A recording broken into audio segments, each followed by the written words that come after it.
కంగారు పెట్టేసావు కదరా సూర్య. ఇప్పుడు ఎలా ఉంది? అంటే నీకోసం చూసాంరా, కానీ నీకు 2 రోజులకి స్పృహ రాకపోయేసరికి అమ్మ నాన్న అంత్యక్రియలు నేనే చేసేసానురా. మా అమ్మ నాన్న అంత్యక్రియలా? మా అమ్మ నాన్న అంత్యక్రియలు మీరెందుకు చేయించారండి? మీరెవరు? సూర్య, నేను విఘ్నేష్ని.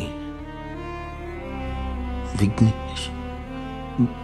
మీరు విఘ్నేష్ ఏంటి? రే, నేను విఘ్నేష్ని. ఏం మాట్లాడుతున్నావు? నేను తెలియదంటావేంటి? డాక్టర్ యా సార్, గతం మర్చిపోయాడు ఏంటి? నేనెవరో తెలియదండి. మీ నాన్నగారు ప్రొఫెసర్ అన్నారు కదా?